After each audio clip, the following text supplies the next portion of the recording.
We are still quite a bit of time away from Venom The Last Dance, but that doesn't mean that one country specifically isn't super excited for it. This, of course, being China, and the early box office predictions are stating that this is going to be a giant film.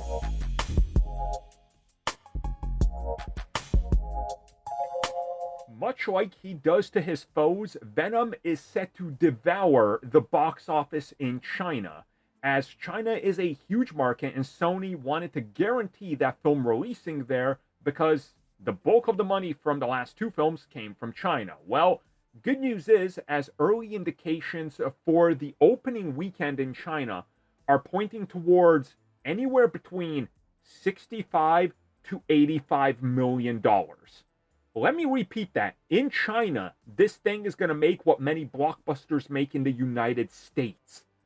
Absolutely insane. Now, of course, this is still early predictions. Things could still go either way. It could be 2 days before the film releases and they decide to pull it for whatever reason. It is the Chinese government. You never know what's going to happen and what they might deem not appropriate. So, But I think that this is honestly what's going to carry this film. It's going to be big internationally in Europe and multiple South American countries. It's going to be big in the United States, North America, Canada and all that. But China really is becoming the place for Sony films. And by the looks of it, Craven is also tracking there as well. But it's too early to talk about the early tracking for that right now. But what I'm seeing here is that Sony knows where the market is and where the audiences are. Hence why the early release there a couple days. Hence why they're going to gauge the success and possibly even push international more than the US. That seems to have paid off before, because they pivoted more to international with Venom 1, and that one made way more money. So I think that's what we're seeing here, signs of the pivot. And let's just say this thing comes out with, let's say 70 million in China. The following weekend, 30.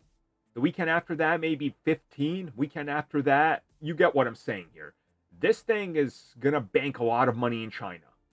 And you just consider other Asian territories that also love the character, and then the United States number, which will probably closer to 80 to 90 million, I would assume, maybe, from what analysts are saying. It's looking like this is going to be a powerhouse at the end of October. So for Halloween, we really got to decide whether we're going to play Dragon Age Veilguard or watch Venom The Last Dance, because God knows both are as expensive if you're going to get a drink and a piece of popcorn in the damn theater.